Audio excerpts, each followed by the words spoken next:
Praise the Lord. ஆண்டவராகிய இயேசுவின் நாமத்தில் உங்களை வாழ்த்தி ஆசீர்வதிக்கிறேன். இந்த காலை நேரத்தில் உங்களை சந்திப்பது மிகவும் மகிழ்ச்சியாக இருக்கிறது. மத்தேயு சுவிசேஷம் 10ஆம் அதிகாரத்திலிருந்து நாம் படிக்கலாம். 12வது வசனம். ஒரு வீட்டுக்குள் பிரவேசிக்கும் போது அதை வாழ்த்துங்கள். ஆண்டவர் என்ன நமக்கு சொல்லிக் கொடுக்கிறார் பாருங்க. ஒரு வீட்டுக்குள் பிரவேசிக்கும் போது அதை வாழ்த்துங்கள். நாம் எந்த வீட்டுக்குள்ளே போனாலும் அந்த வீட்டை நாம் வாழ்த்த வேண்டியதும் ஆசீர்வதிக்க வேண்டியதும், அந்த வீட்டில் இருக்கிறவர்கள் ஆசீர்வாதமாக இருக்கட்டும் என்று சொல்ல வேண்டியதும் நம்முடைய கடமையாக இருக்கிறது. இதுதான் நம்ம செய்ய வேண்டிய காரியம். ஒரு வீட்டை குறை சொல்லவோ குற்றம் சாட்டவோ கர்த்தர் நம்மை அழைக்கலை. ஒரு வீட்டுக்குள்ளே நீங்கள் பிரவேசிக்கும் போது அதை வாழ்த்துங்க அப்படிங்கிறார். சகோதர சகோதரிகளே, உங்களை பார்த்து சொல்லுகிறேன், ஒரு வீட்டுக்குள் பிரவேசிக்கும் போது அதை வாழ்த்துங்கள். இந்த காலையில் உங்களை நான் வாழ்த்துகிறேன். ஏன் வாழ்த்துகிறோம்? ஒருவரை ஒருவர் வாழ்த்துங்கள் என்று பைபிள் சொல்லுகிறது. பரிசுத்த முத்தத்தோடு ஒருவரை ஒருவர் வாழ்த்துங்கள் என்று பரிசுத்த வேதம் நமக்கு போதிக்கிறது.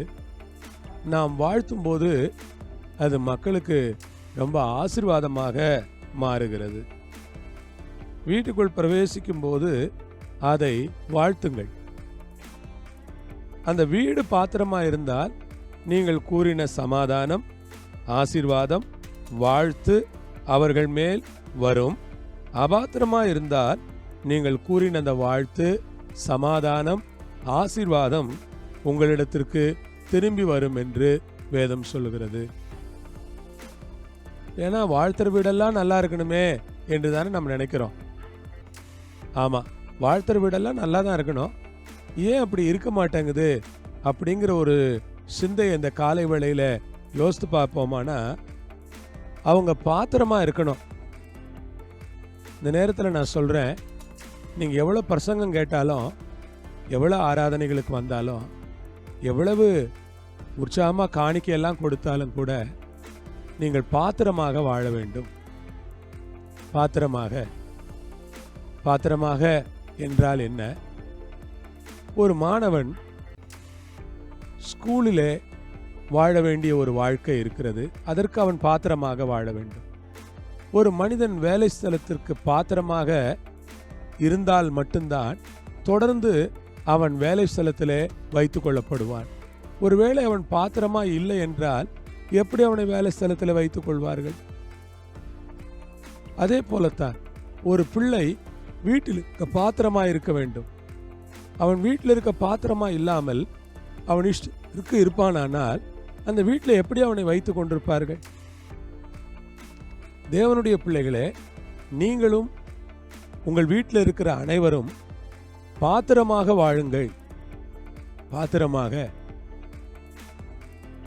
பைபிள் சொல்லுகிறது, ஒருவன் இவைகளை விட்டு தன்னை சுத்திகரித்து கொண்டால் அவன் எஜமானுக்கு உபயோகமானதும் எந்த நற்கிரியைக்கும் ஆயத்தமாக்கப்பட்ட கனத்துக்குரிய பாத்திரமாய் இருப்பான். ஒருவன் இவைகளை விட்டு தன்னை சுத்திகரித்து கொண்டால், நிறைய காரியங்களிலிருந்து உங்களை நீங்கள் சுத்திகரித்து கொள்ளுங்கள், பாத்திரமாக்கி கொள்ளுங்கள், தகுதிப்படுத்தி கொள்ளுங்கள். நாம் தேவனுக்கு முன்பாக தகுதியாக வாழ வேண்டும் என்பதிலே நாம் கவனமாக இருக்க வேண்டும்.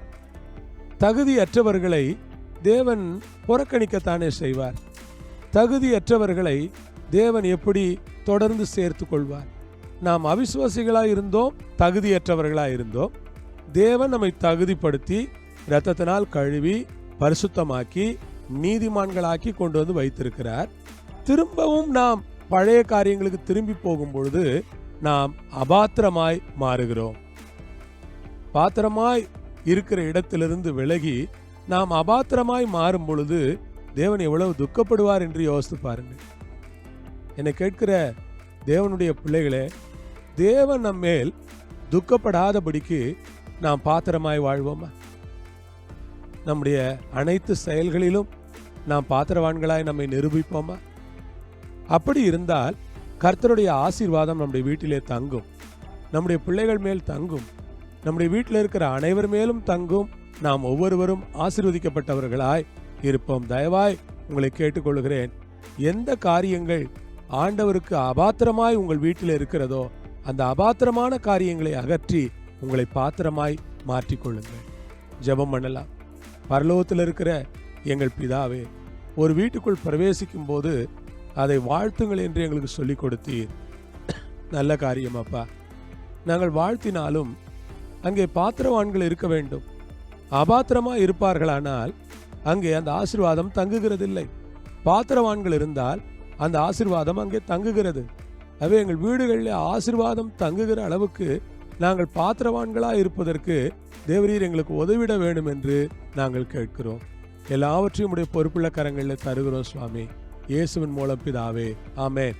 ஆண்டவர் உங்களை ஆசீர்வதிப்பாராக. ஆமென்.